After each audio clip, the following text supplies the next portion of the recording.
structure of what we are doing during our landscape of limits workshop, and then we are approaching people and approaching Piacenza and the case study.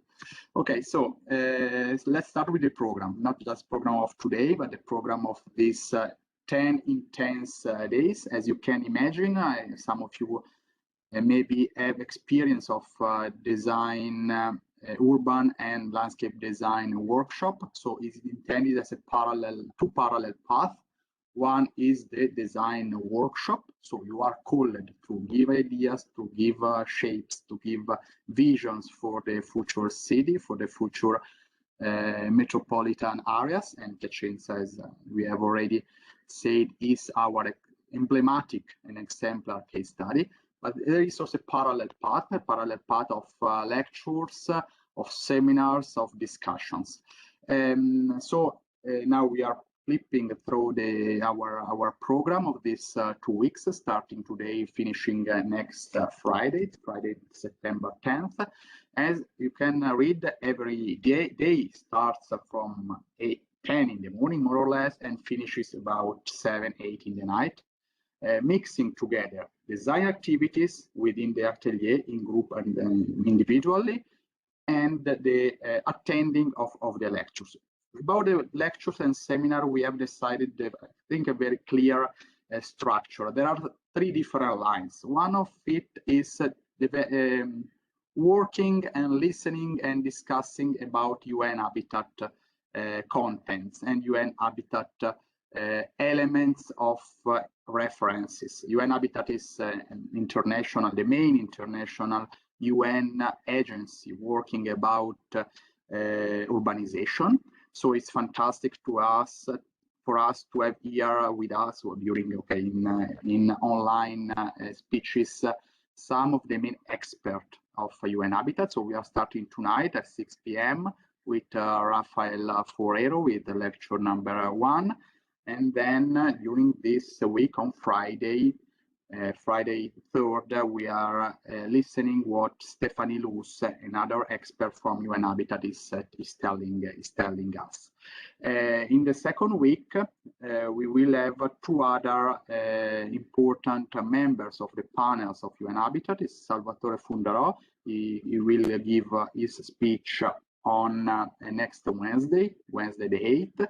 And the last day, that is going to be a very special and intensive moment of discussion. Remy Sichping, who is the leader of UN Habitat program, will give the last remark, we can say, or the last lecture about some of the points we are discussing, we are working with during our workshop. We have also another line of discussion about in our workshop. And we thought that it was very important to know better also about their project, their design, our visiting professor. So we have decided to have some focuses, 3 focuses. The first one is tomorrow at 6 p.m. with Karim Nader.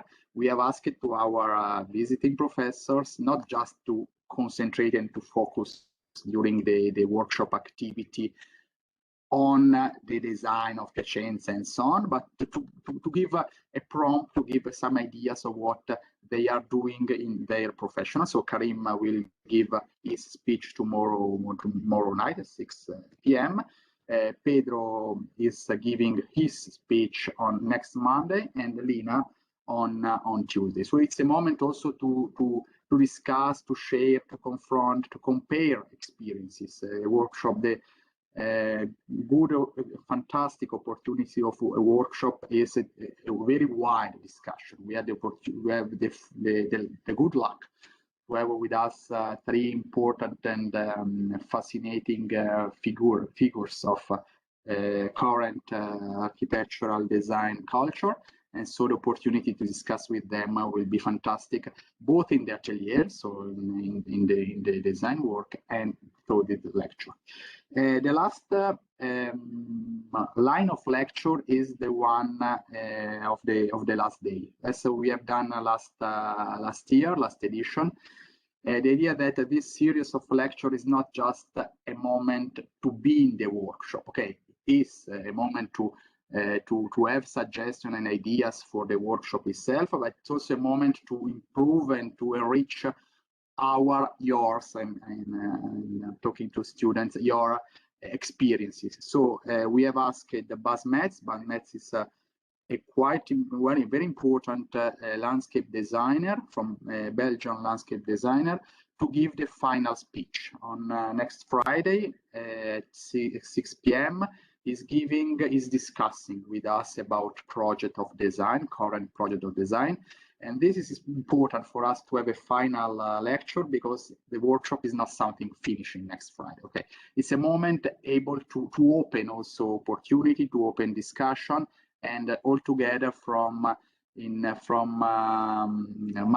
30th of September, we are attending the new semester. And so to attend the new semester with the idea coming from this workshop for us is very, very important. So just to give a brief, this is the program you have in the manifesto, all the program. Please, let's try to be also quite rigorous and serious about attending the lecture. Attending the lecture doesn't mean to stay in front of the computer, but to be proactive during the lecture. So we expect from all the students also comments, questions, and discussion. Every lecture is a moment where to have information then during the design atelier you can elaborate and you can work about. For sure, all the Polymy students gets from attending the workshop 8 learning credits. So the condition to get the learning credit is to be to be present during all the activities of the workshop.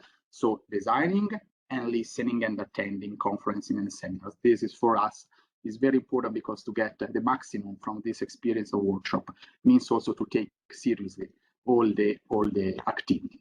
So something about the structure. We are 90 registered students. Maybe you know, but you have been selected from more than 150 more or less applications we had during the last month. You are called to work about an urban and landscape large-scale design. Okay, now we are, Professor Sprotasoni has already said something about the area and the environment. We are going deeply and deeply during this presentation and the next days and in the atelier about what is the area, what are the expectations and needs of Piacenza situation. This is our goal, okay, to give ideas and visions for the city, for the current culture, about what can be a strange and emblematic condition as Piacenza it is after the pandemic condition. So improving the quality of life, improving quality of sight. Our final goal, our final end is to have a project. Okay, we are not asking a function and uses. Okay. You are free, together with your teaching team within the atelier, to propose idea, function, and uses. But the point is to arrive to a final design in the final day. So next Friday, Friday the 10th, you are presenting projects. You are presenting projects for Piacenza, but they have to have a sort of a very global approach. So the idea that working on Piacenza on a local scale, but thinking in a global way, thinking to all the city we can know in the world. As you know, okay, we are not in presence in one of our pavilion of Campus Arata. So as you know, the format of the workshop is an online format. It's a virtual format. This was a decision we had to take before the summer because of some complexity and contradiction about the contrast to pandemic. So we have decided to stay virtual.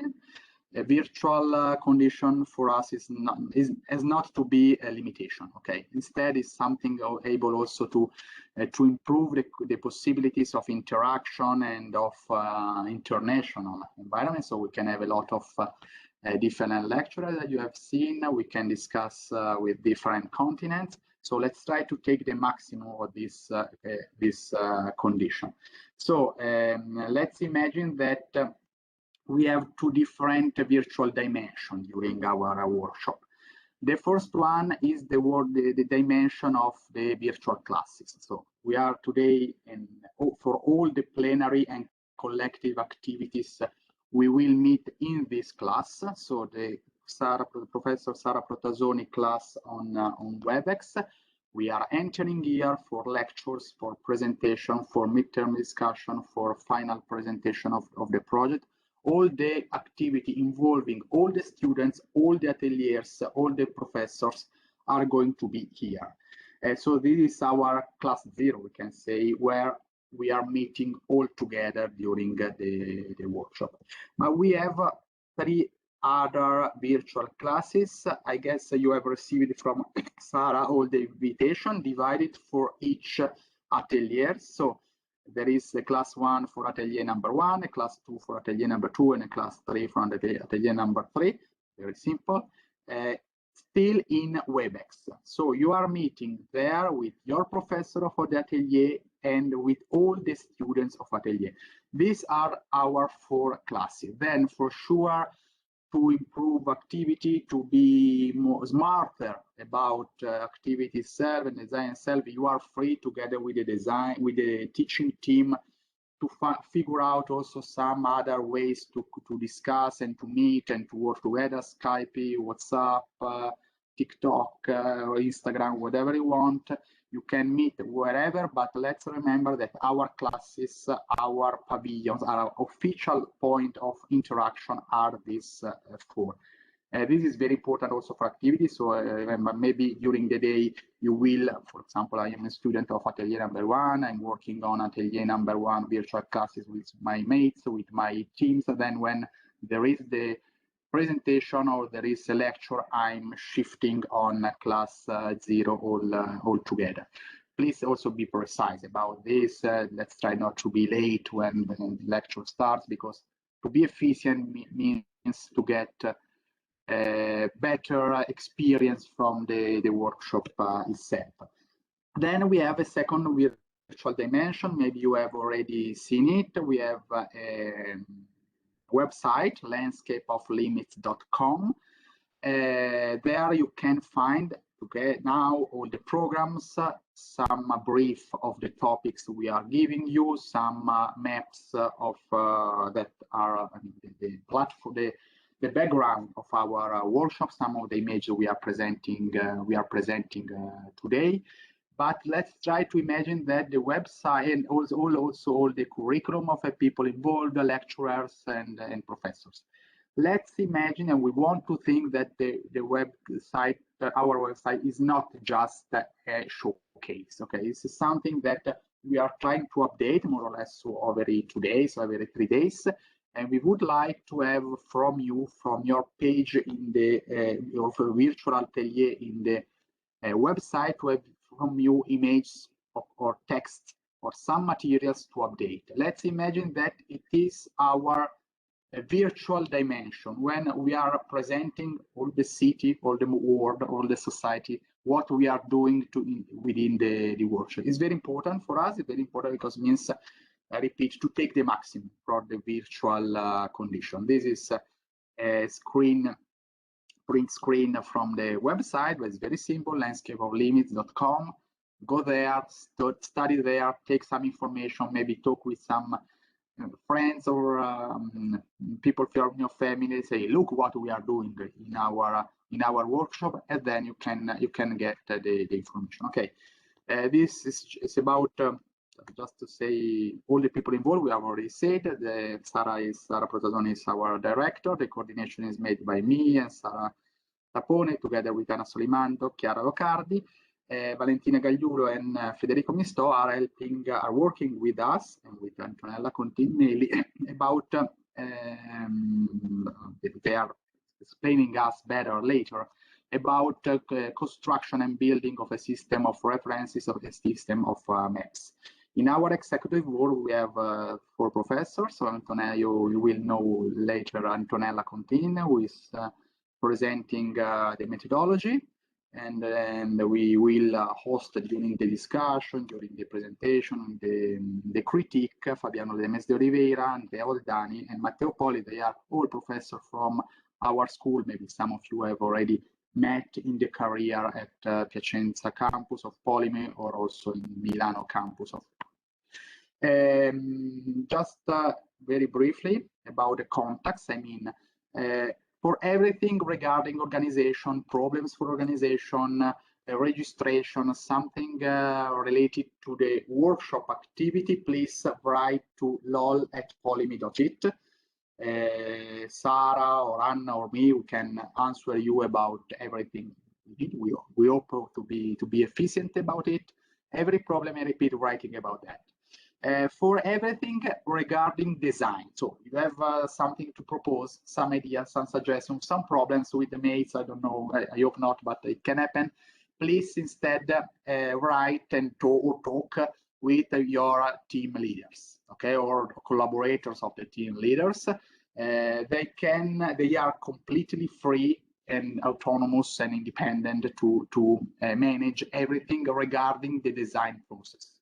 So what you are doing during the day, what you are presenting, what you are showing. And so we are now in our 3 ateliers. So we are shifting from the collective dimension to the individual atelier moments.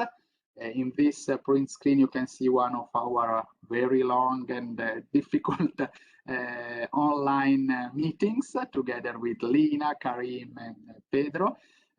For them, I want just to say that the idea to have them within our class, within the workshop, is a way to expand the complexity, to discuss with people, maybe not very inked with Politecnico di Milano. Okay, Lina was in Piacenza in some edition of the last summer school. Pedro is also a visiting professor in some activities at Politecnico. Karim Nader is strongly linked with Italy. He published a very fantastic book with the publisher Lettera 22. I suggest you to read. So they have a strong connection with Italy, with Politecnico di Milano, but they are also external. And so to have them as reference in the atelier is a way to compare with different points of view, to compare with different methodology. And this is enriching the activity we are doing, because we have UN Habitat members, ideas and suggestions. We have Lina, Karim, and Pedro ideas and suggestions. So this is the quality, I think, of our activity. So I could say a lot of about Lina, Karim, and Pedro activities. You can read it, the curriculum and biography, also in the website. But I think it's a moment also to present them through their face. So now, for a very few minutes, I can give Lina, Karim, and Pedro the floor to present themselves collectively, so briefly. And then they are for sure discussing deeply with the atelier members, students. During when, okay, we can start with Lina. Before giving you the floor, Lina, are you ready, Lina?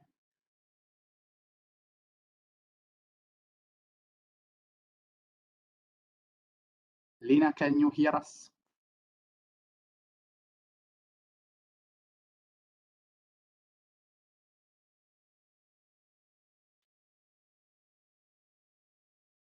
I cannot hear you. And maybe she has some problems with the connection. So we can start with atelier number 2. Karim.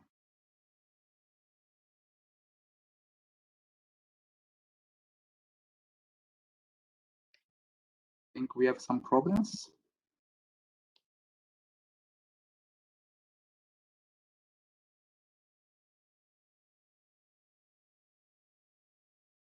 Lina, can you hear?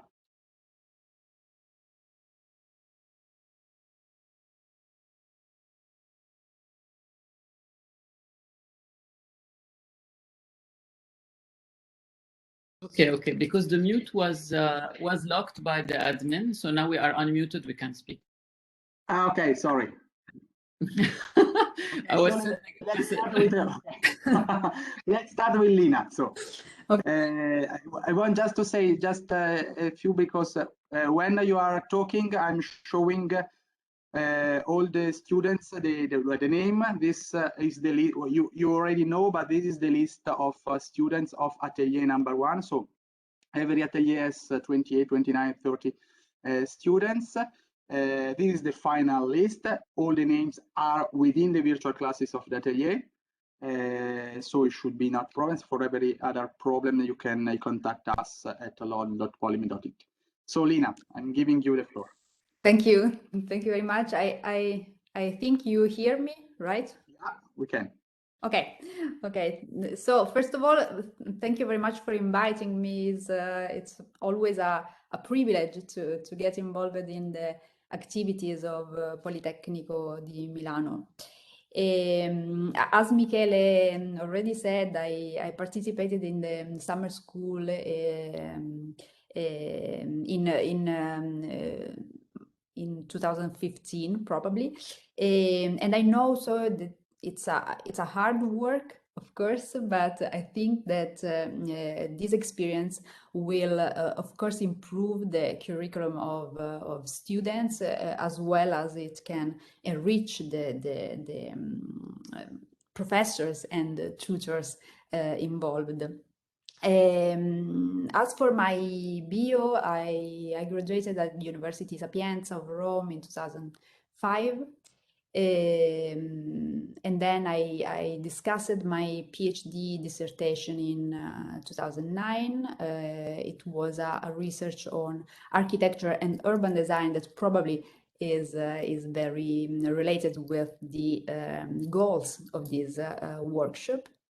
After that, I started my architectural practice, and there I had a wide experience on the relationship between building houses in the landscape. So I was interested in the way in which architecture can meet the landscape in creating something like an organic wall.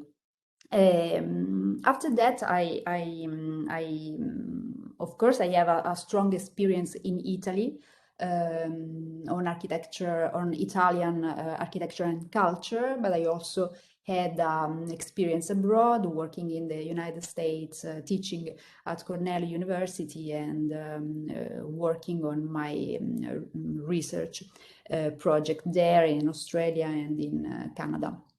And then I came back to Italy to join the University of Pisa, as Professor Sara Protassoni said, where I teach architectural design.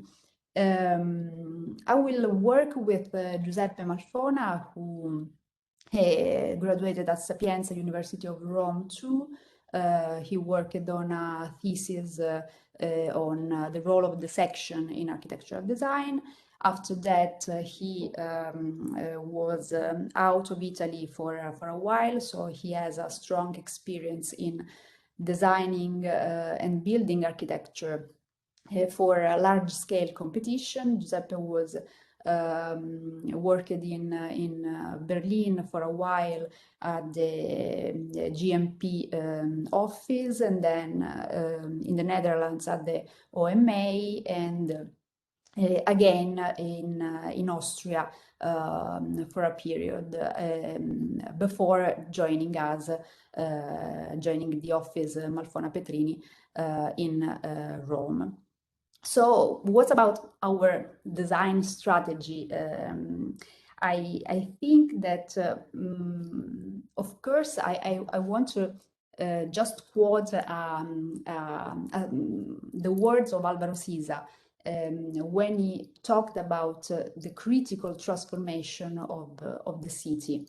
I think that architecture can be the right mean to transform, to critically transform the city. And in particular, in this fascinating, very fascinating area, this activity can be much more useful than creating new experiences, new atmospheres. So I think that this critical transformation of reality can be done in this area through an integration among architecture, urban design, and landscape. So we will pursue this link, no?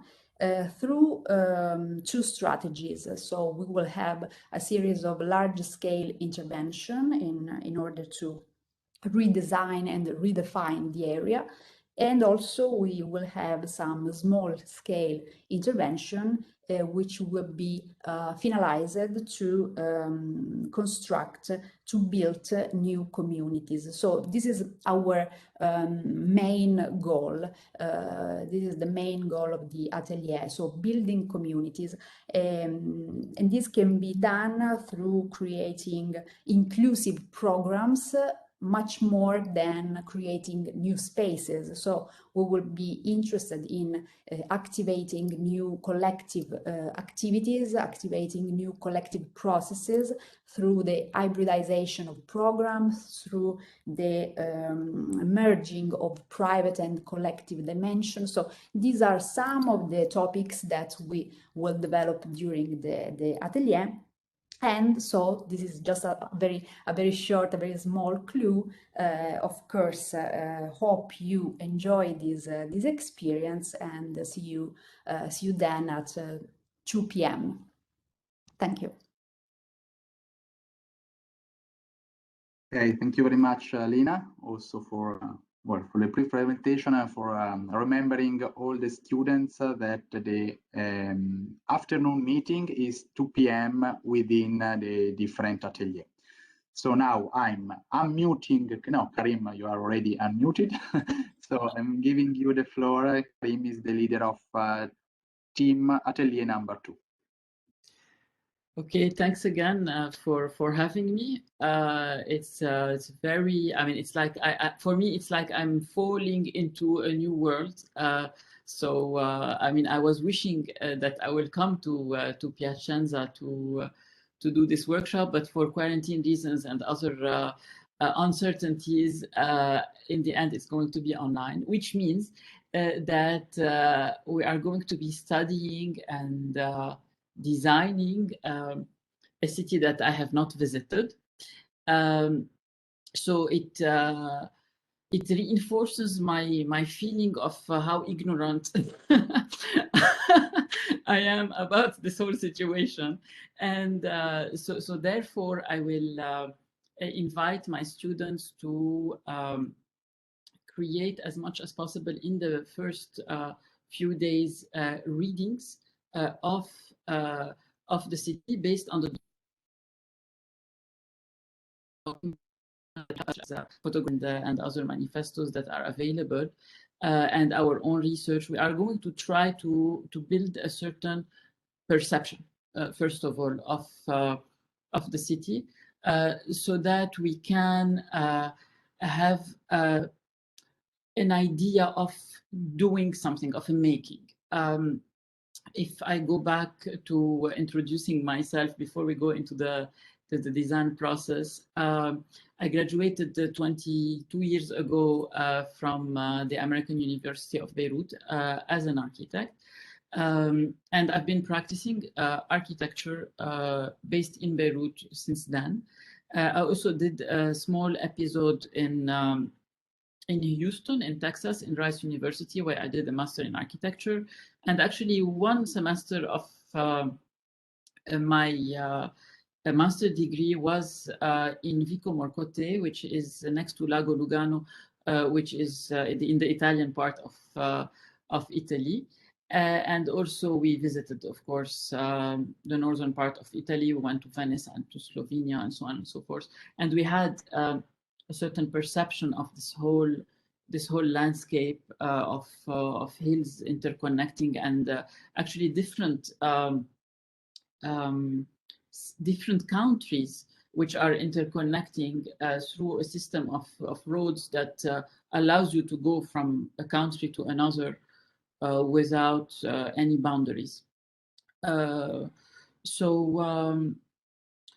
based on the fact that I'm not in Piacenza, we are going to try to create a perception of Piacenza, past, present, and future. So I'm proposing to produce three maps.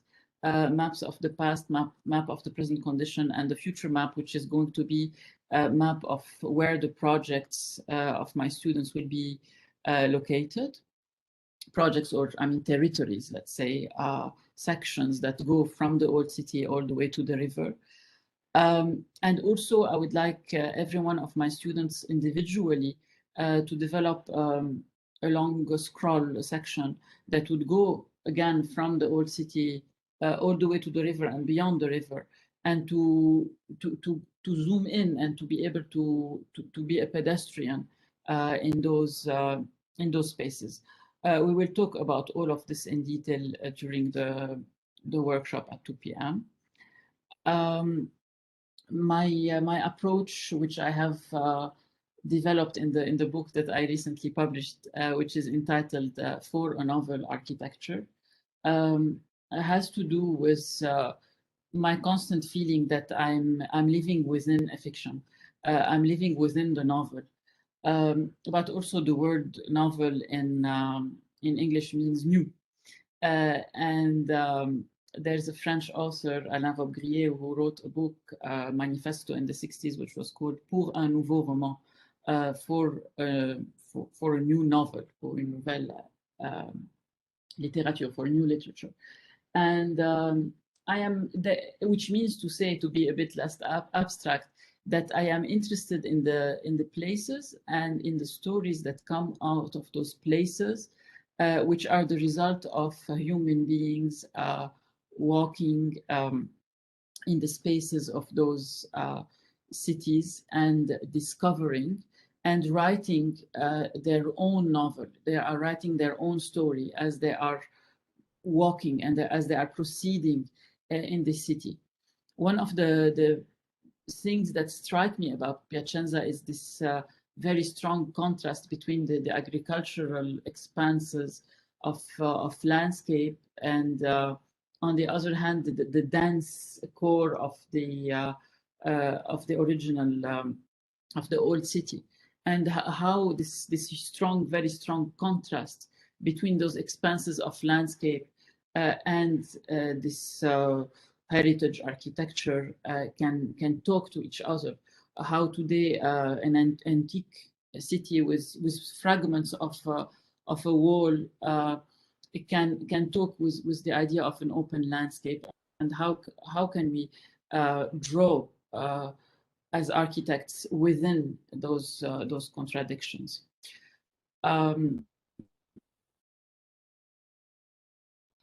Which cuts through and gives power to nature again.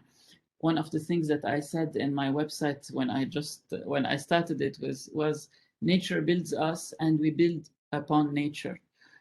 So can nature take over Piacenza while still being able to create spaces that we can use?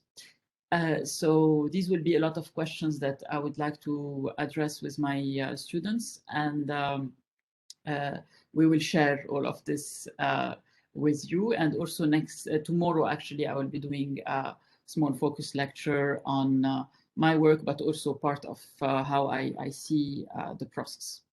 Thank you. Thank you very much. So I have stressed communities in the Lina's presentation, stories in Atelier number 2 presentation. Now I'm giving the floor to Pedro Campos Costa, so shifting from Beirut to Lisbon. And this is the list of Atelier number 3 students. Pedro, I don't know if you are mute or not. I think you listen. Okay, listen? Yeah. Okay. Perfect. Well, thank you very much for the invitation. I love to do workshops. I think workshops are a way to accelerate the process of architecture. I also learn a lot with the workshops. I learn a lot with workshops because the architecture is a very slow discipline. It takes a lot of time projects, and it's like that. There is no way to make it in a different way. and workshops are really good to stress some issues on architecture. So thank you very much for the invitation again, and hello Karin and Lina. I don't know your work, but as far as I listen, I think I'm very curious also about what you're going to come up with the workshop. I'm a bit like, I'm very, I'm very, let's say, empathic with Karin in the sense that I never did in my life a project without going to the site. So this is going to be a very challenging process for me. And but I think it's going to be very fun, and I'm hoping to have the help of my students as well. And it's not that I don't believe that architecture can be done without going to the site, but it's a personal, totally personal thing about going to the site. I'm a very physical architect in the sense that somehow even very classic, if you want. That architecture for me is space and not image, and for that I need to be there physically. So this time it's going to be different. So I'm also very curious what will come. So I present myself very briefly. I graduated in Porto, in Portugal, and then I worked in Holland and also in Italy. I came back to Lisbon. I opened my office, and that's actually my, let's say, 90% activity. So I'm a professional studio, even though I'm invited several times to national and international schools of architecture, and also I was curator of the Portuguese Pavilion in 2014. And in my office, I opened up a gallery and a radio. So because I believe on this cultural side of architecture. For me, I don't see architecture as a technical discipline. It's much more than that, and that's why, at least that's my perspective. That's why, at least, why I do architecture, and that's for me the most important. About the thematic and the process that we're gonna develop, I decided to call the atelier Untitled. So it's untitled because hopefully it's the beginning. So we don't have a name for our studio, for our atelier, because we're going to use the most powerful instrument that there is in architecture, not only as a process, but also as a design process. Not also as the design process, but also as a metaphor to the building itself. I'm in the office, so I can show you what is this magnificent, amazing tool that we're going to use. So I'm going to show to you. I don't know if you are prepared to this amazing tool. Can you see?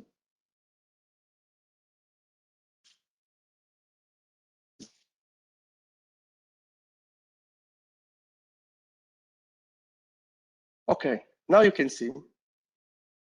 Did you see? We have seen a fantastic ping pong table. Exactly.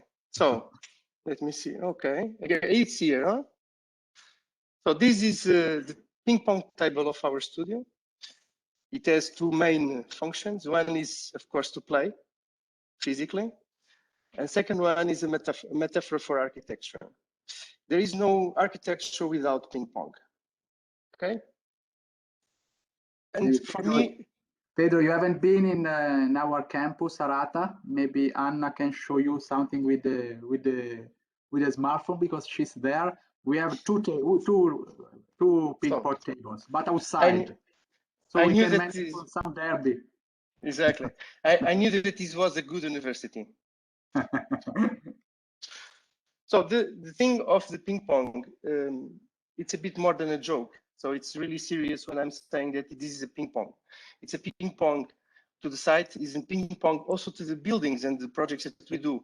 I don't understand the project that don't communicate with the cities, that don't speak with the people, that are kind of monologues. And as a student, you should understand that is the most powerful and essential tool to do architecture. Architecture is not artistical, closed autistic profession. Okay, so this is for me the most important, and I will be more specific later on at 2. But to be very quickly, we're going to divide in groups our teams. We will divide it in also thematics, and then we will expect this ping pong. Very important. I know I gave some hits on in the atelier, what you should bring. And we're going to have the help as well of Ilaria Lacorte, that I think she's somewhere here. And she's helping us to develop this ping pong. And don't forget, at 2 you should bring some matches, at least that. I ask more things. So you go to a shop, you buy these matches. We have to break the ice and we need some fire. So please bring these matches to the class. That's it. Thank you very much and see you at 2. Thank you, Pedro. I'm not sure Ilaria is good playing ping pong, but we can test her. Okay. No, thank you, Lina. Thank you. I gave to all the collaborators in Piacenza ping pong tools a few years ago, so I think they trained. So and I think Ilaria is perfect in ping pong. Okay, thank you all of you. So for the atelier works, the meeting is at 2 p.m. In the classes. Now we are going very briefly to the final part of this morning presentation. I'm giving you some images and some words about the area we are working about.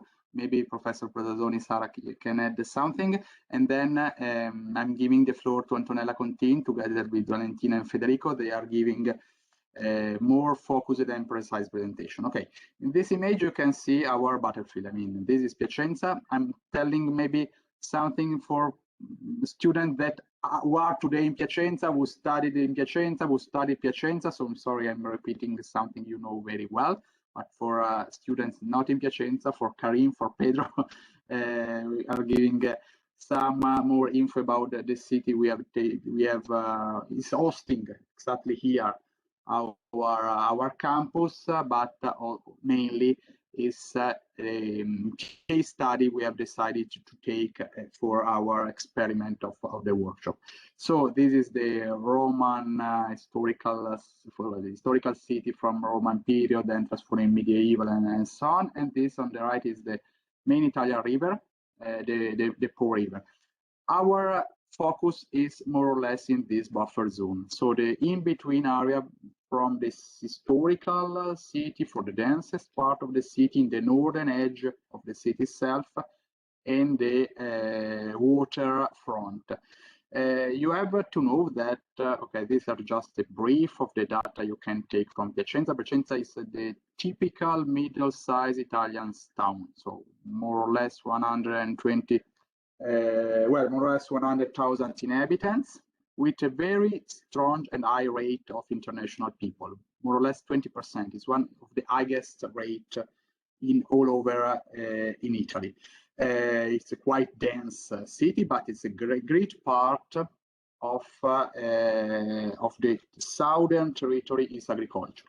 Agriculture that is not something trivial, because Piacenza is the first part, we can say the northern part of the Pianura Padana. Pianura Padana is the large Italian plain going from Torino, more or less, area, so along the Po to the Adriatic Sea. Piacenza is, let's say, a starting point, a gate of Pianura Padana, because it is on the edge also of two regions, Lombardia in the northern and in Emilia-Romagna in the southern part of the Po.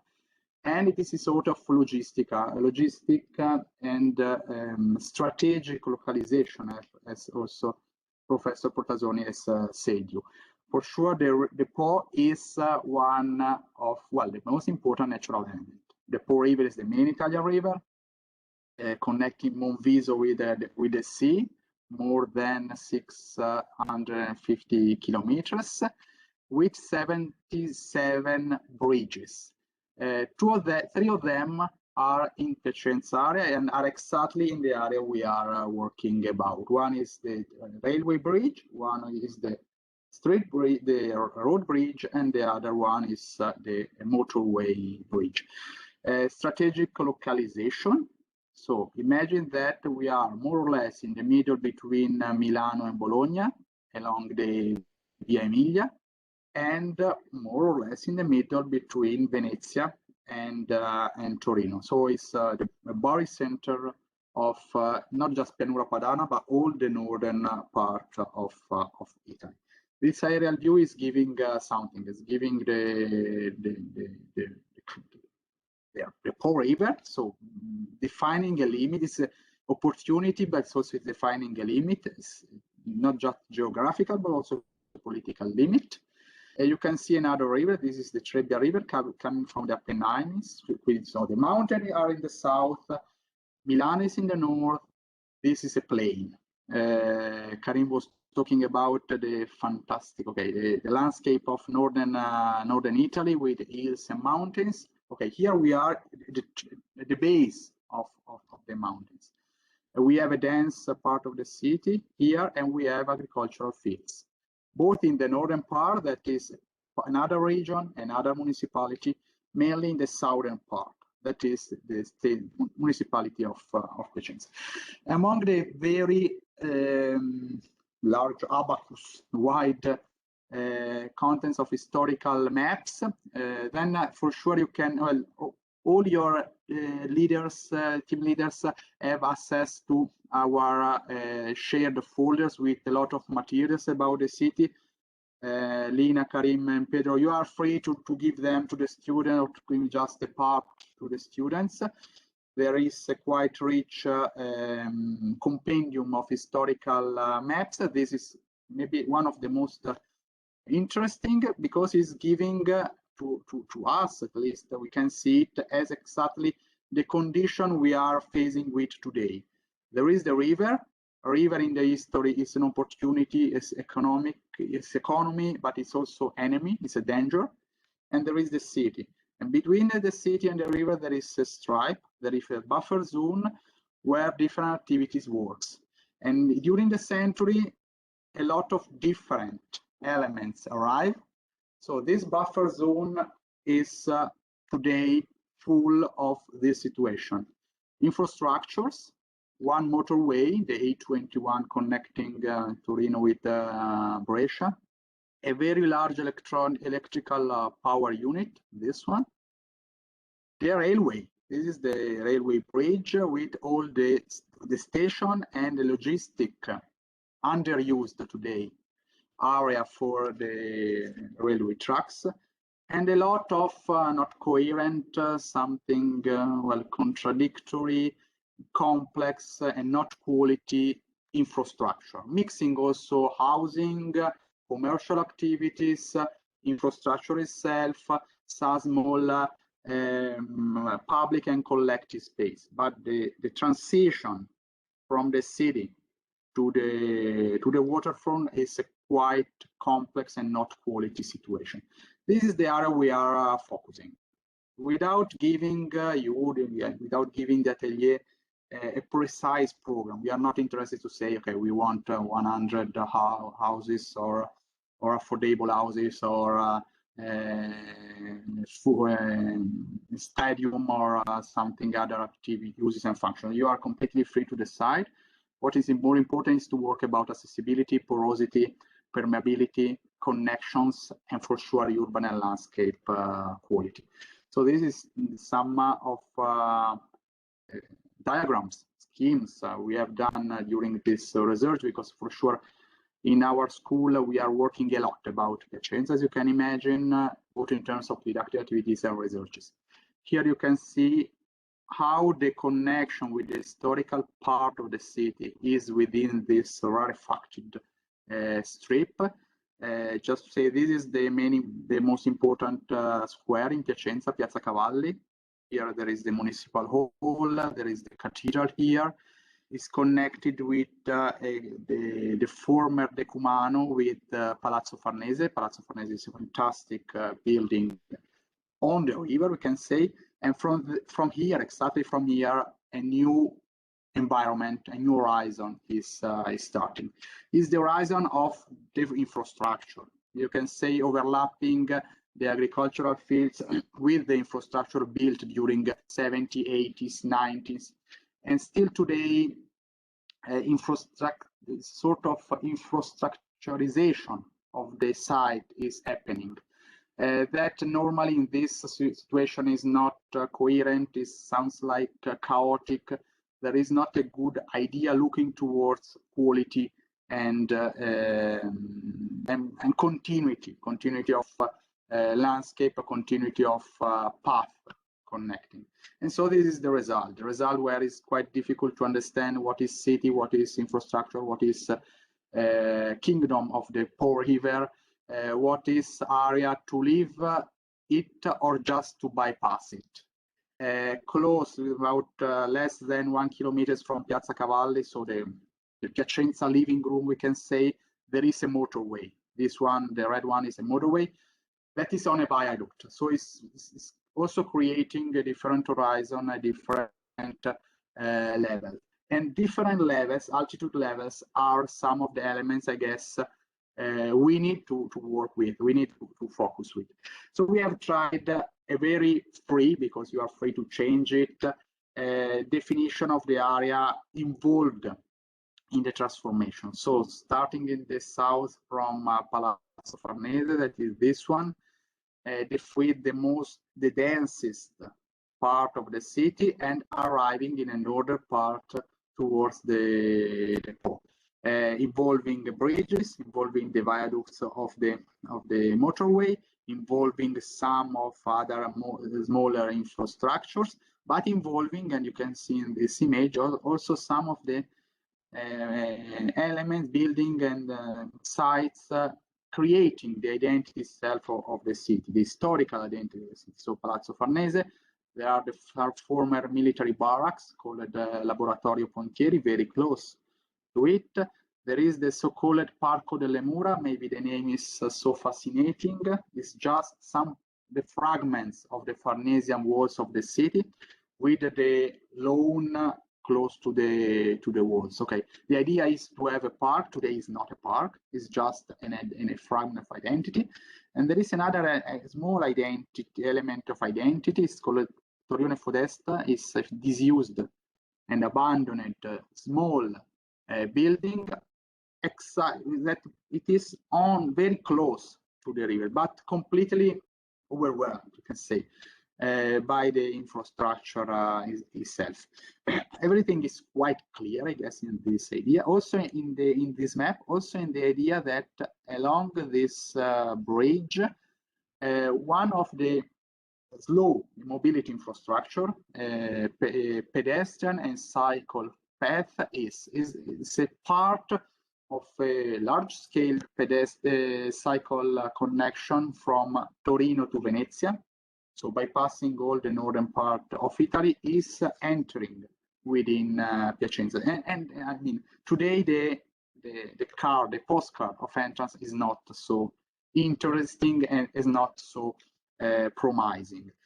We have been discussing during this month how to focus, how to develop the workshop itself. We have talked about an epicenter of transformation, or an epicenter for regeneration, where the streets are arriving, where the forces and pushes of the city are conflicting in a point that can be seen here.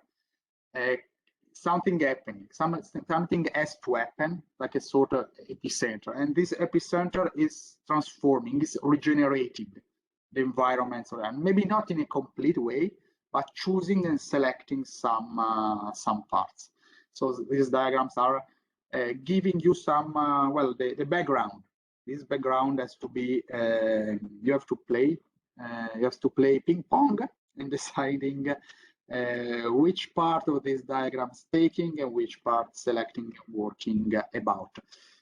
Just closing about some keyword, I can say. We are talking about, for sure, we are talking about urban landscape regeneration.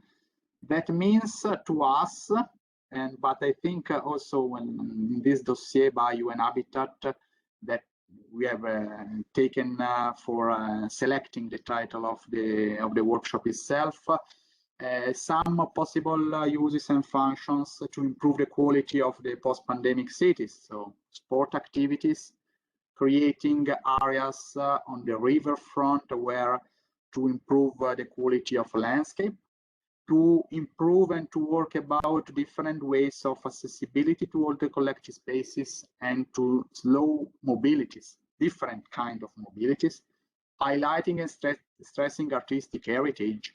And this we have just to choose which artistic heritage elements to take, and working about cultural landmarks. Cultural landmarks are not just in Piacenza, Palazzo Farnese or the cathedral. Cultural landmarks are for sure also the electrical infrastructure designed by important Italian architect Piero Portaluppi. So taking and choosing is the question. The cultural reference for sure, taking from UN Habitat and the dossier Cities and Pandemics, some of the keywords, but what's happening in a cultural level around the world, we can say can help us to find out our path. This month, and I hope you can have the opportunity to visit it. It is open the Biennale 2020, but organized in 2021 in Venezia, curated by Ashim Sarkis. The title is How Will We Live Together? So how will we live together in Piacenza is one of the topics you need to focus during the workshop. Another and quite important reference is the European Union program European Bauhaus. So the rediscovered by European Union of the importance of building quality within our city. So idea that are beautiful, sustainable, and together are the keywords of this program. And there is in progress also a quite interesting cultural program in Oslo, in Norway, Triennale of Architecture. We had talked in Lina's speech about community. The title is Mission Neighborhood Reforming Communities. So the idea that this question of the area in between among the city and the river is not just a question of shapes of new ideas by architects, but it's a question also to host different type of community. The community is Piacenza, but these students know very well, is made of Piacenza citizens, but is made of strong international population. Just giving 8 different photos. Okay, this looking back to the city, so Palazzo Farnese and Campo da Turi. Campo da Turi is a fascinating space for collective uses and sport activities. This is called Piazza Milano, with not well historical monument. I can say this is the bridge on the river. This can be seen as the epicenter. I don't know if it has the quality to be an epicenter of something, but for sure the quality now is very low and is not improving. It's not creating condition for bypassing the threshold, bypassing the barriers, and discovering new situation. These were Via Emilia, one of the historical city giving the shape to Piacenza is starting. So one river bypassing, one bridge bypassing the Po River, and the second bridge, the viaduct of the motorway bypassing the first bridge. It's a question of levels, I was saying, of altimeter. So you have the level of the city here, we have the level 1 street here, we have the level of the motorway, New Horizon there. And the question of bridges, overpass and underpass is some of the elements affecting and impacting deeply on this part of the city, weakening maybe the quality itself. That is Torrione Podesta, one of the building I was talking in advance, with one element of the electrical power unity by Piero Portaluppi. And this is the condition of the city. Here we are very close to the city center, but it's parking lots not very well structured, streets, And also you can see in the front of this vegetation, not an idea or a vision of what can be a quality environment. And you can see also there some parking lots and the series of threshold and elements and barriers that are creating in the mind of people that there is not the main Italian river, that are not the waterfronts of the Po, but it's something that is not interesting, that is not important, that is not useful or promising to go there. And this is the quality, the condition we need to challenge with.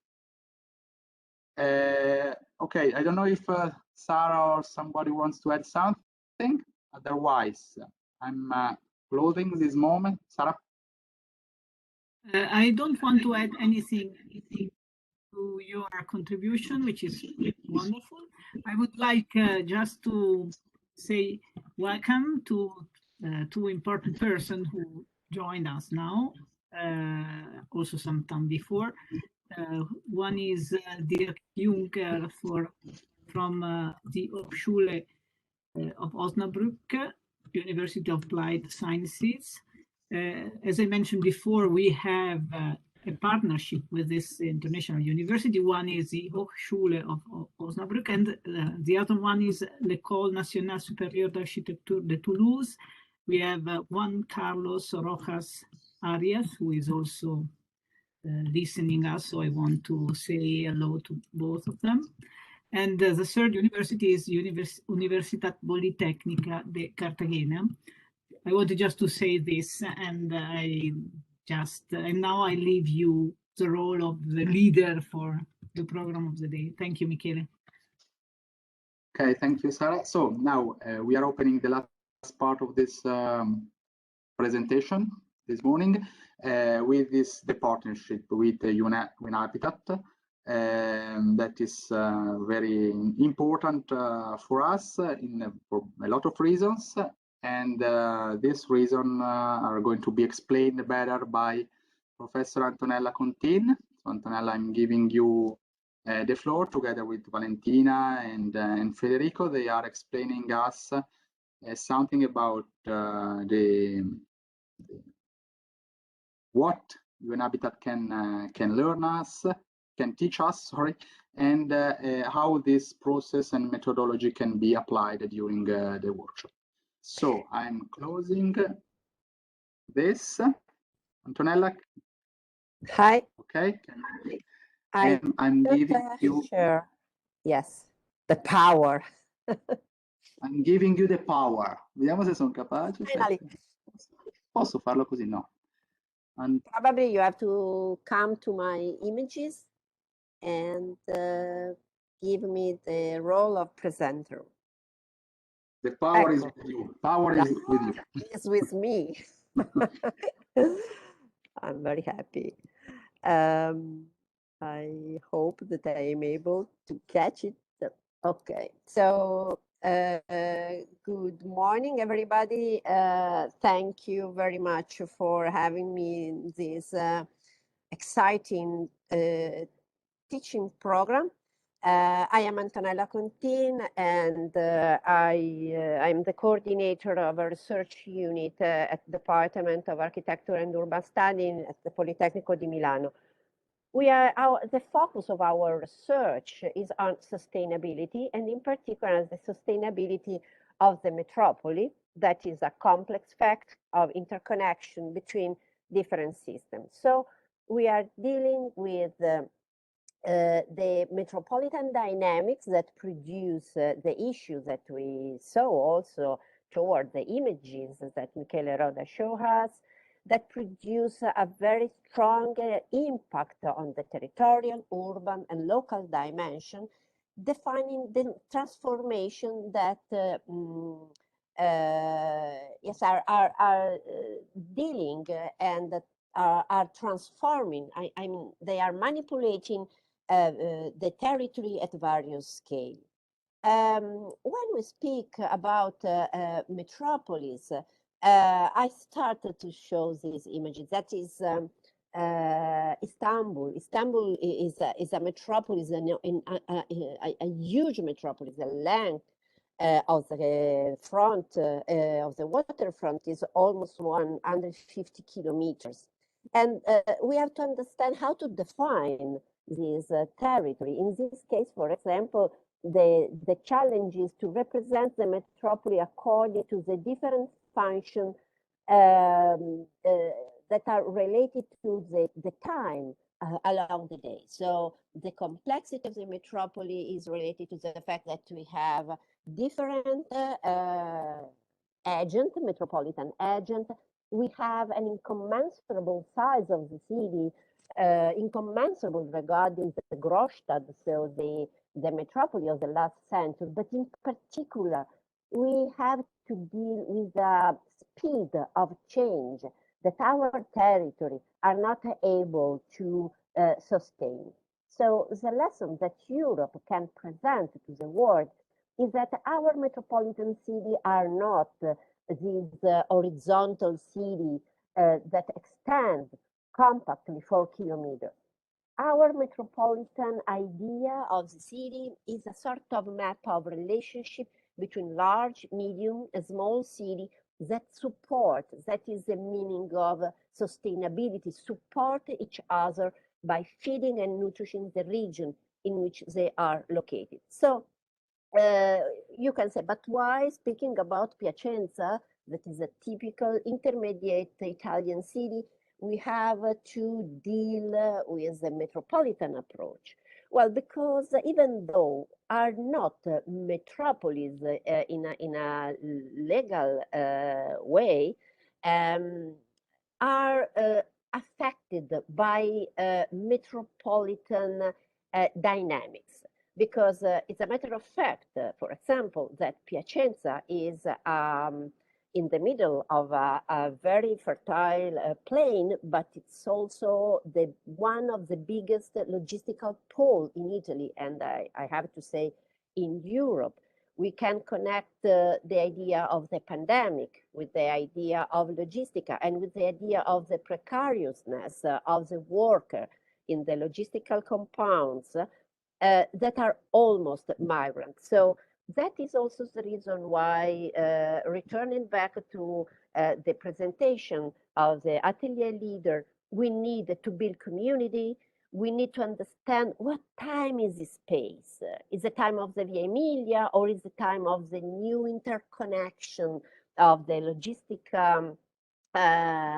function, but also which could be the role of the space of contact, of the local space in that dynamic. So we are architects and we are dealing with the physical dimension of the city. According to Spangerman Prisma, so the European Community approach, we know that are four the dimension of the city: the physical, the society, the economy, and the governance. That for us is the ethical axis of the urban transformation. And we know that every dimension of our urban phenomena has a goal. For economy is not anymore efficiency, but is prosperity. For society is equality, is equal accessibility to the services. And for territory, for us, is an inventive resiliency. And finally, for the governance is the equilibrium. So, as university, in our unit of research, we try to understand which are the conditions for a metropolitan collective intelligence that has to promote, conserve, and implement something that is a metropolitan public good. So we try to figure out a new discipline that we name metropolitan discipline, that is a co-construction share between academics and metropolitan agent. And to do so, since we are from Politecnico, we must build our tools. We have the Metrometrics, that is a tool that allows us to structure the metropolitan territory. We have a storyboard to synthesize the different narrative of the new metropolitan agent. We need a glossary because it's very difficult to speak the same language. And finally, we have a cartographic tool that Valentina and Federico will present afterwards. So that we say that we are dealing with a practice of metropolitan discipline, a sort of imperfect theory that allow us to establish the values and the principle of the metropolitan transformation, allow us to try to understand how to solve the issue, but in particular, what we really need is to understand how is it possible to structure the knowledge, to be able to solve this complexity. So even though so first of all, our methodology is a process.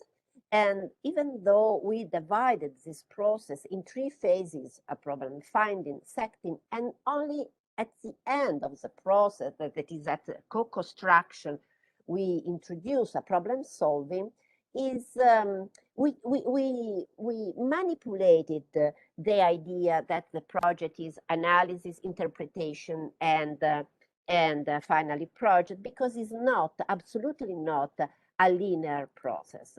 So what we try to do is to, starting from the general principle of the sustainability that are related to the goal of the 4 city dimension, trying to identify which are the main issue related to the complexity, physical, social, and also theoretical, because we really need to, in the multidisciplinarity, we try to identify through our tool, which are the concept operator that allow us to identify the operation, the real operation on the real city that could solve the knowledge gap to solve also the metropolitan agent issue.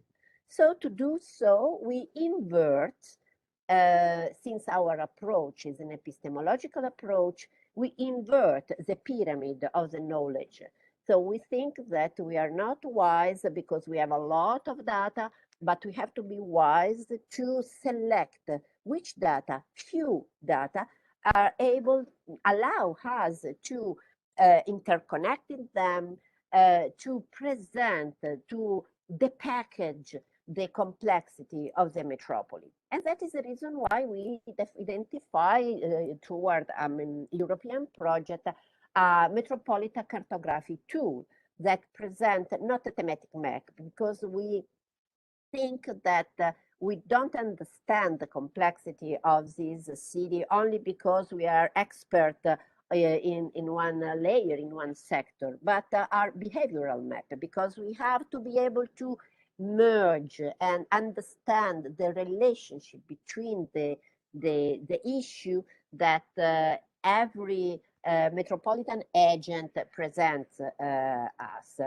Our metropolitan cartography that my colleague will present afterwards not only is an open source mapping tool that not only present the element of the territory, but also such as in a receipt, the methodology of the combination, and finally the energy, so the impact of our metropolitan architecture project on a very fragile territory. So what we try to do is to introduce into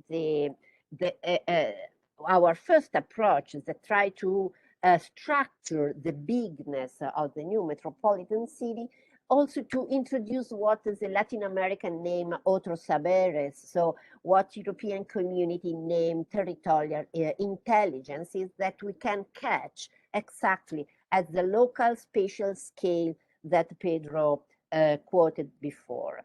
So which is our expected learning outcome? First of all, we try to use this tool that is a tool, so it's not our focus and final point of our research, to frame a meta-project. Meta-projects are not projects that tomorrow I can build, but are planned for negotiation, for discuss with the different narrative approach and agent, metropolitan agent. That is the point in which we met Metro Hub initiative of One Habitat. So with when Habitat, we try to increase the civic and social dimension of the SDGs practice through a tool for local policies and project implementation, aiming to transfer to the civil society something relating to achieving awareness and participation about sustainable development through adopting practices and systemic action produced by the network of goals that we call SDGs. SDGs, as you will know in the afternoon during the presentation of the Metro Hub initiative, is a series of principles, target, and indicator. Right now, we use SDGs not as indicators because it's a local scale. We don't have available data, but for us are fundamental, as Professor Protosoni said, in a practical but also ethical way, because allow us to share principle and target. So finally, using the SDGs allow us to educate systemic thinking, recover the interdisciplinarity, understand the reality in global and interconnected way, and enrich student educational experiences by applying the content learned through the new theoretical and practical tool. So our project that we name Metropolitan Architecture Project are for territory in transaction. Territory in transaction means that the relationship between the inhabitant and the environment are not only mediated by code, but by perceptual and cognitive aspect. And that are some images of the final aim, the final result of our tool. You see our projects that are not exactly only architecture, is not exactly urban design, because the dimension is more or less 1 kilometers for 1 kilometers, since it's a ground project, since we have to introduce in our idea of typology, also the ground and the green and gray infrastructure. So to end this part, the point is how to translate our previous knowledge of the territory that started from the physical analysis, then the social analysis, and in the last years also introduced an analysis of the different energetic resources, and also the ICTs, the meta-cities that allow us to produce a new pattern of land use. How is it possible to translate this methodology in using the SDGs? First of all, we know that the SDGs can be divided in sector again. So some SDGs are dealing with environment, society, and economy. But what we learn is that through our tool and through our meta project, we have to be able to give to the decision maker and the different metropolitan agent the synthetic idea regarding how is it possible, which kind of target and principle related to value and physical element of the territory we have to put together to be able to improve policy, social policy, political policy into the ground. So it's a tool, our project is a tool to take decision and to speak with civil servant, policymaker, and to include the citizen vision into the process of taking the decision. That is the reason why we are starting working with Metro Hub, because we say to territorialize the SDGs, to use the principle not as an abstract idea, but as a tool to act into the ground. And that is the reason why, but Professoressa Sara Protasoni already introduced Metro Hub, we present for the summer school a very short course that we will develop in Piacenza campus next semester, where we invited the official of UN Habitat that could present us how in their practices territorialize some SDGs that are for us the much more important SDGs with you in your project you will deal with. So I stop to share and I leave the floor to Valentina and Federico to present briefly the tool and how we are working with UN Habitat. Thank you. Thank you, Professor Contini. Can I ask you to give me the power so can I share? I can share the presentation too.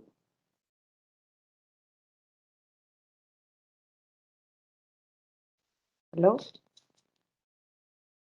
Professor Contini. Can you give me the power? I have to give you. Yeah. I thought that participant. I thought that was Michele. Sorry. And maybe I have already done, Valentina. Can you? Okay. Okay. Thank you very much.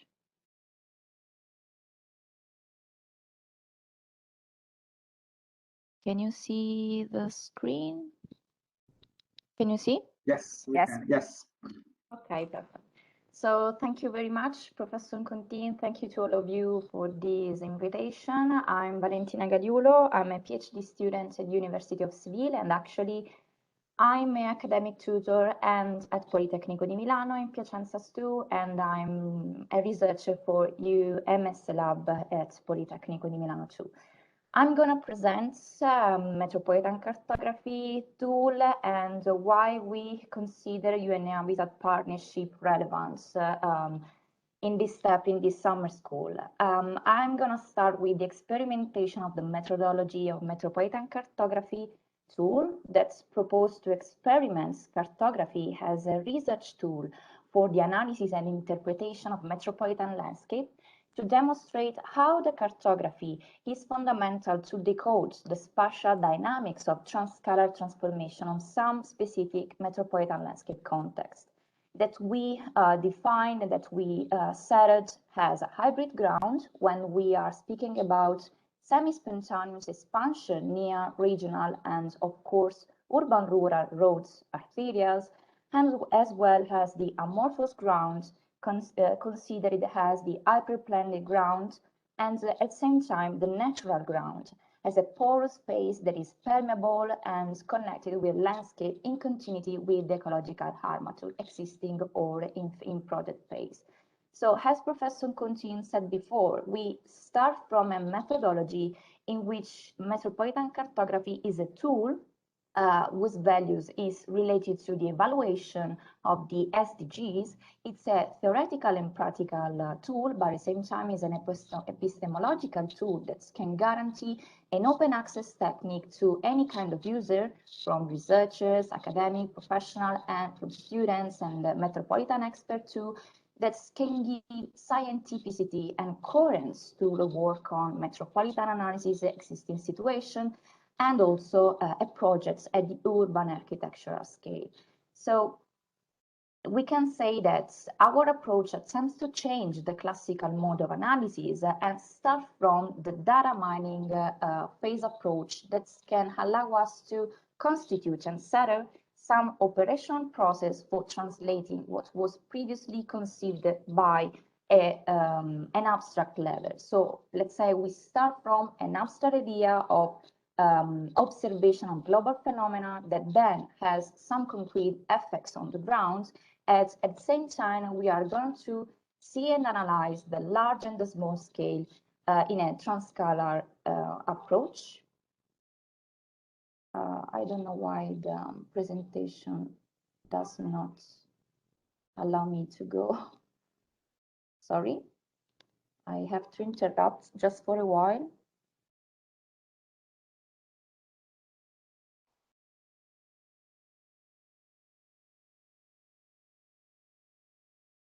Seems to be stuck in this slide, I don't know why. Magari è pesante, no? No, it's sorry for this technical issue. Doesn't matter.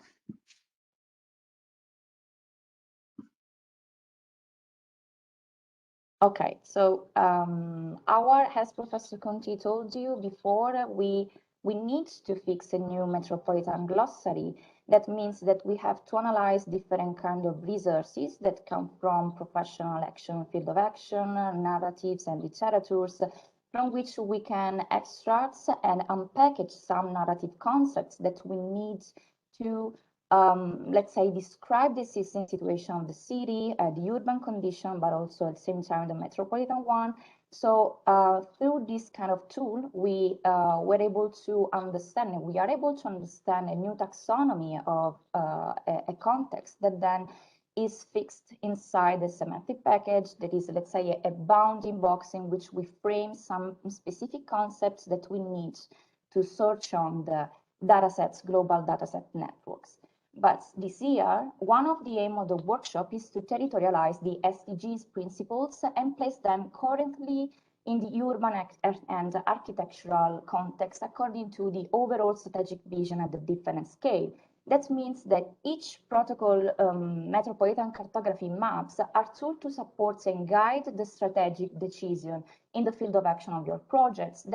That's to be linked with the SDGs keywords and contexts that are or can be directly connected with the metropolitan glossary ones. What we are seeing now is a first image of our experimentation that is made by a words mining software that can help us to apply a cross-reading approach between principles and targets from SDGs that are directly connected with the metropolitan glossary taxonomy that then help us to identify the new spatial categories that will apply on the ground field of action of maps. That means that it's so evident that the concepts and keywords that are related to, in case of SDGs and in our glossary, can be directly connected to one or more targets of SDGs. This will give us the possibility to understand effectively how to represent on the ground some of these connections and relations that United Nations considers nowadays as a priority in the analytical and planning approach, both at the urban and the architectural scale. We are trying so to figure out how this preliminary step is important to us to searching for global data sets that can be applied at the local scale in order to represent the spatial condition of the city. That means that we need to describe a new kind of spatial patterns, interpreting new kind of values on the ground, according what we call the shrinkage of the city. That means that we need to figure out the logical sequence of choices that link the projective geometric dimension of the topographical and morphological dimension of the city with the data mining approach of each kind of map. But what is important to say that why we are so interested in Piacenza, as Professor Contino already said, is because it's a city that is that can be interpreted by a metropolitan dynamic.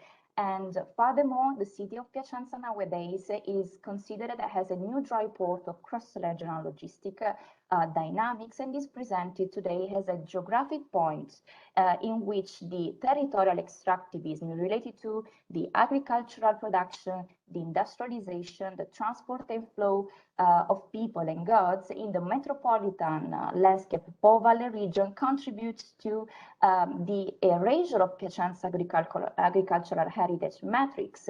And what is important to say, so one of the first maps that we need to frame Piacenza as well as middle-sized cities around the metropolitan network, net city network, are protocol maps. And for us, protocol maps are tools that facilitate the reading of the spatial relationship between factors of change in the city as well as Piacenza in relation to the geographical infrastructural connection with the most important metropolitan city of the Po Valley region, as Milano, as we already said, Bologna and Genoa. But furthermore, protocol maps for us are open access projects that reveal the metropolitan topographic structure of the city that's allowed to interpolate not only quantitative but also qualitative attributes of historical, social, geographic data. And moreover, the purpose of the protocol maps is to identify and mark the lines of forces in the territories so that it's possible to highlight a new relationship on the topographical and tectonic value through a new interpretative reading that our architectural and professional experts and metropolitan experts too can highlight in order to identify new spatial categories and relations. But jump into another dimension, so that's the large-scale dimension. The green-gray protocol map, for instance, provide a large-scale design purpose, starting from the metropolitan existing situation analysis of Piacenza. There is, let's say, a borderline condition between some kind of limits, as well the morphological one related to the Apennine chain, the limit related to fluvial condition of four rivers, Trebbia, confluence, and affluence, and as well as the edges defined by infrastructure of railway and highway network connection. But always, we need also to figure out that each kind of map is not thematic, is synthetic. That means that we overlap and interpolate in this different kind of values. And also every kind of protocol maps has to compare them supported by each other. That means that in order to understand the story and the structure of DNA of the city, we need to compare that with another kind of protocol map that we called risk metropolitan DNA. There is an analytical project that aims to narrate Piacenza's urban biography and its time of evolution. Of course, it's a map project that allows us to understand the historical, but also the social, and at the same time, the economical values and importance of the city under phenomena of risk.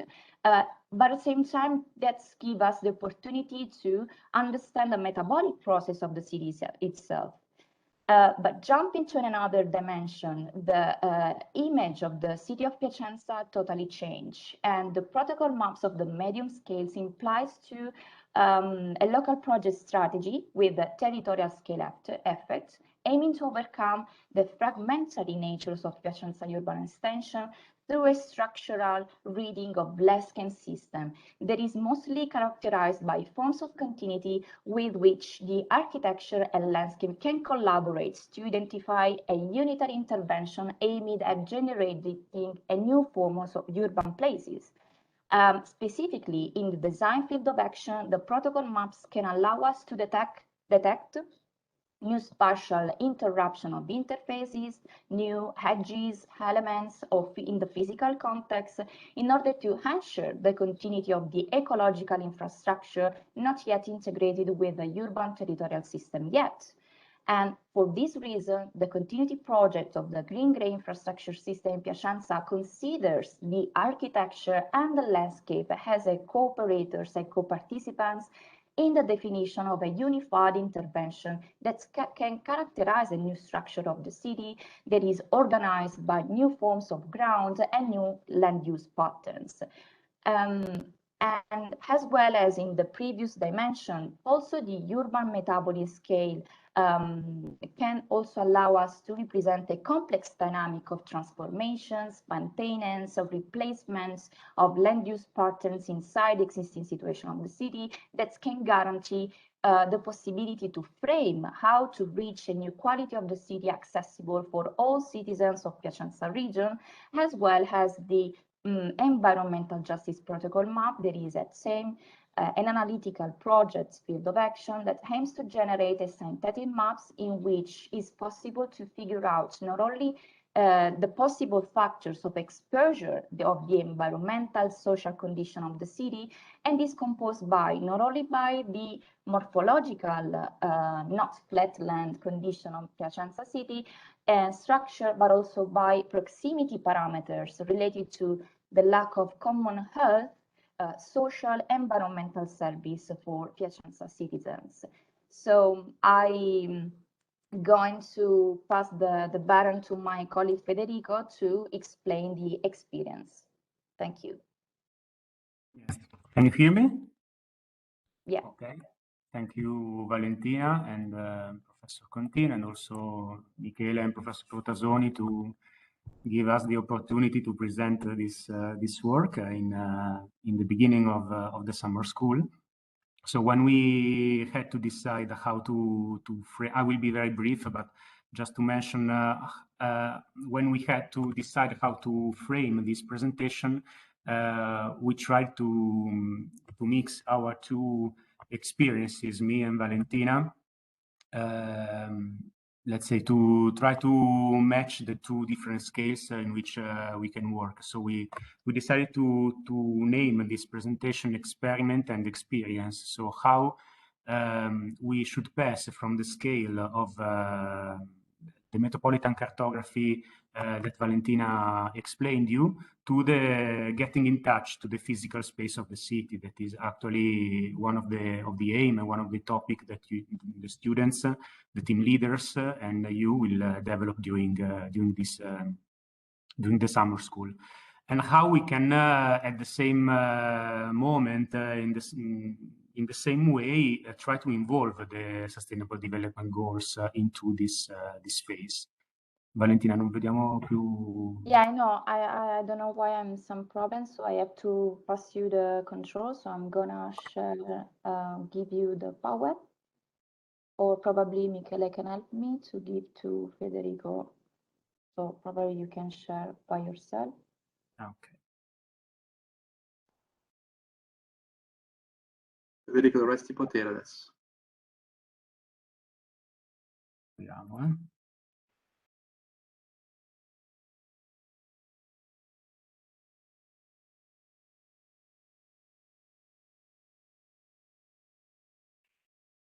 Can you see it? Pronto? Yeah. Mi sentite? Yeah. Sì. Yeah. Sì, ok. Can you see in schermo intero? Yeah. Okay. So I was saying, okay, we decided to name this presentation experiment and experience to try to understand how getting in touch to the physical space of the city, trying to keep the Sustainable Development Goals as an input that we can use. So this is probably a topic that the students will face during the summer school. So the problem is also, let's say, naming territorialization in the sense of localization. This is one of the big challenges that probably also the experts that will participate to this summer school will probably mention, because after the elaboration of the Sustainable Development Goals that we get in touch with in the next few hours, there was a problem. So the development goals are principles, as Professor Contin also said before. So they don't explain how to concretely translate into a practical and physical consistency the goals. So also because we as architects are dealing with the spatial dimension of the city, so we are not dealing only, or we're not dealing mainly with policies, but with the space. So how are the Sustainable Development Goals getting useful for us when we speak about the spatial dimension of the city? Michele said before something about the fact also that we have to elaborate a local project by thinking globally and taking Piacenza as an exemplary case.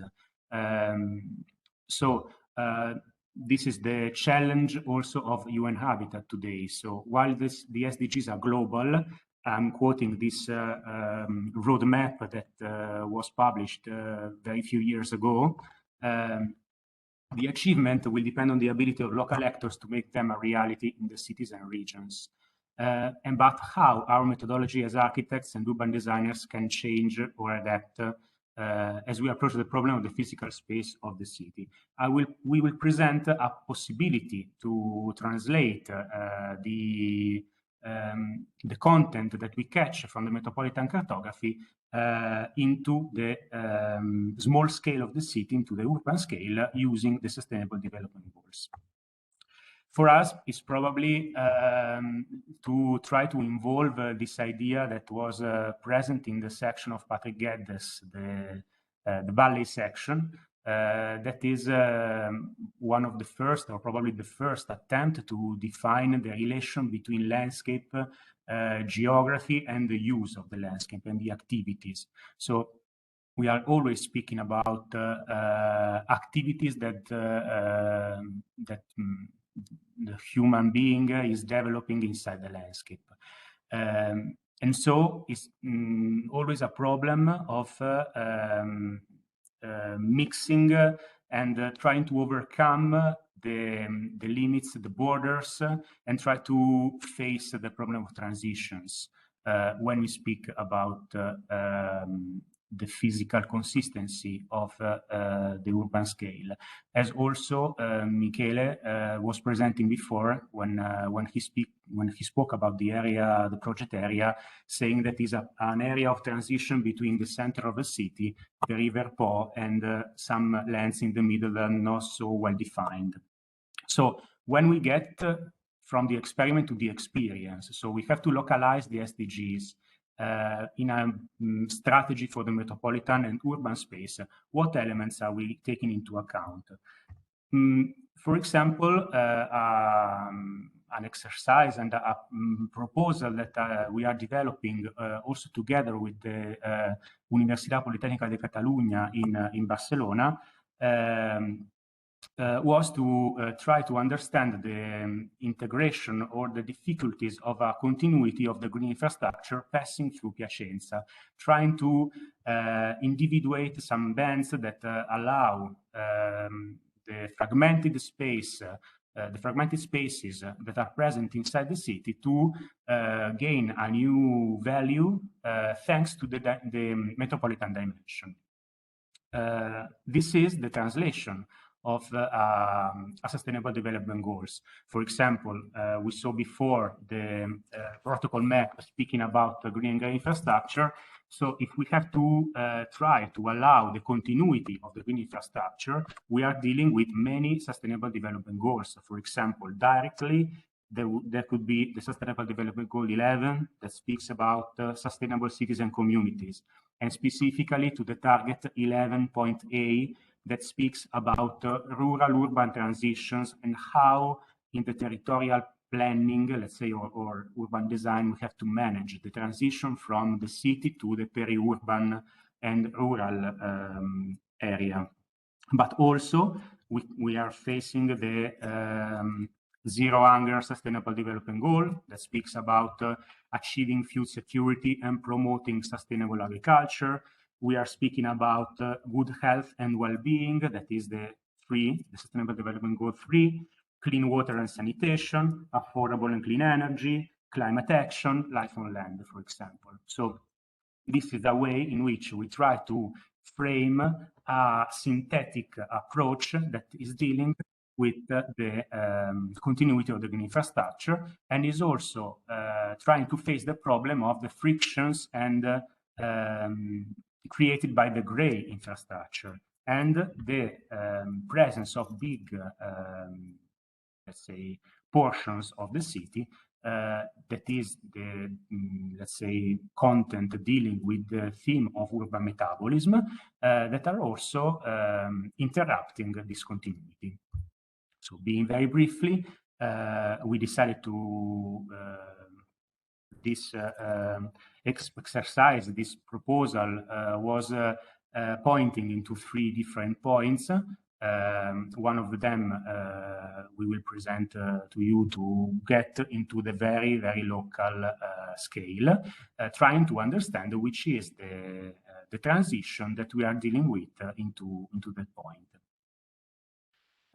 So getting into the local scale, we, for example, in this point, that is the other side of the project area. So it is a general methodology that you can decide to take into consideration, but it's not dealing with the project area that you will have to face with. in the other side of the station, for example, we understood that there was a transition of two bands of green infrastructure that were mediated by a small river that is now actually completely canalized and that is facing a problem of levels of infrastructure, as Michele also said, presence of big spaces dedicated to big parkings and not qualified, as also Michele said, that is a problem present into the project area of the summer school. So we get in contact with all the EV elements that are posing problems to the continuity of this green infrastructure.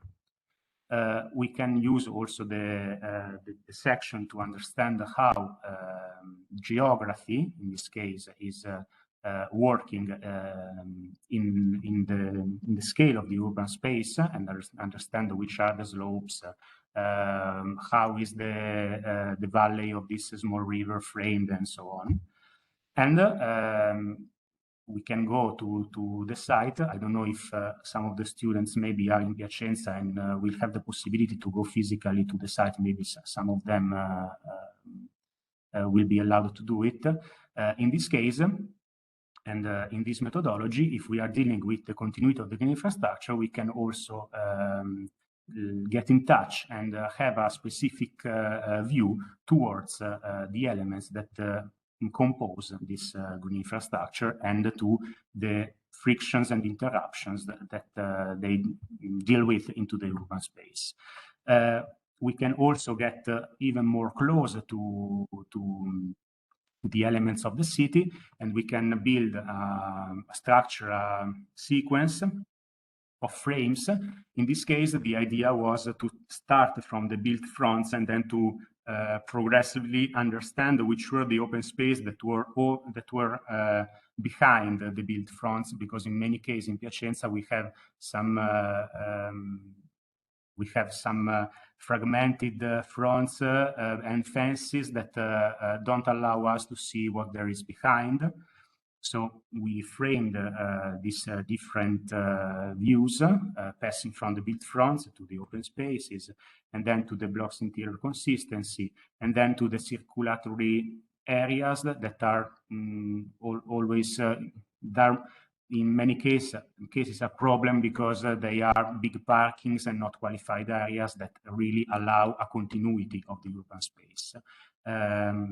And don't allow the green infrastructure to actually become the permeable structure of the urban space. And also this photographical survey that can allow to get in touch to the specific consistency of the elements, as for example the wall, the remaining parts of the wall that are framing actually the parking of the commercial center that is near the station. So this is a border condition of this small river that is passing through the center and below the Via Emilia.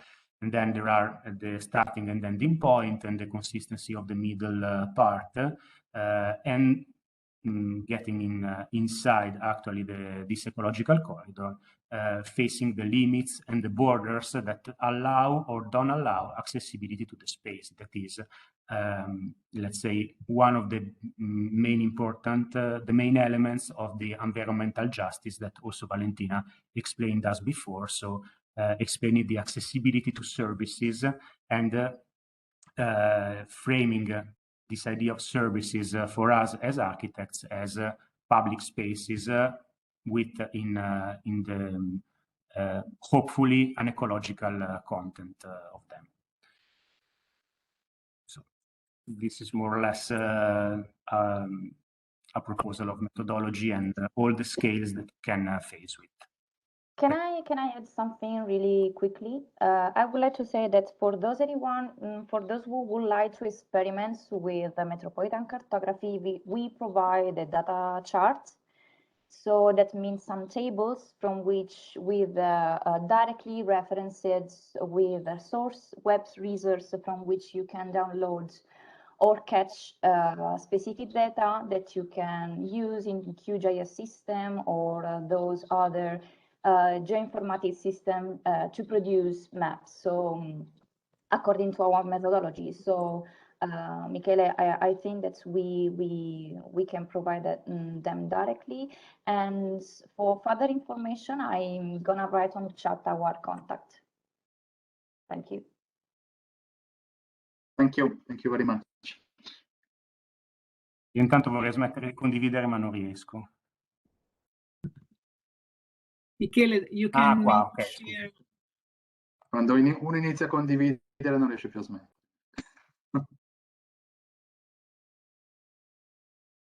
Thank you, Valentina, and thank you, Federico.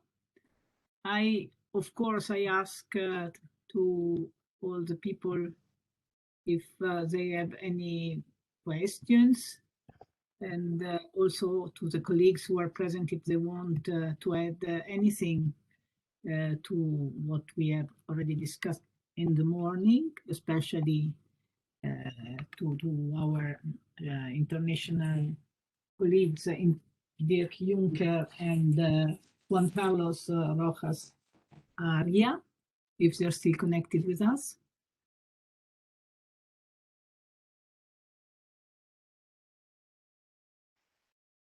Any questions from our students?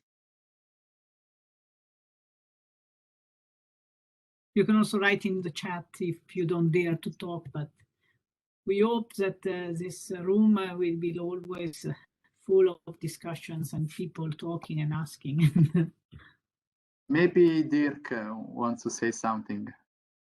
Dirk? Hello, one moment. Yeah, hello. Thank Hello, you for Dirk. the presentations. It's online? Yeah, you can hear me. Okay. Yes. Thank you for the presentations, and thank you for taking part again, and that the whole is possible this year again with the presentation with the students and the colleagues. So I have at the moment no special questions, but I'm happy to be part of the whole group and highly interested in all the presentations of the students in the next days. Thank you. Thank you, Dirk. So we will have the chance to talk in the next days. Thank you.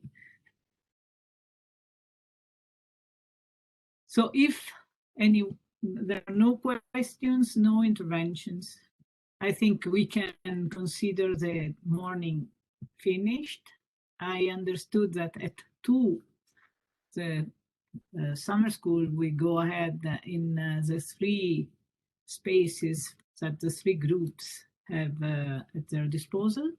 And then tonight at 6, we will have the conference in this space that we have used today in the morning.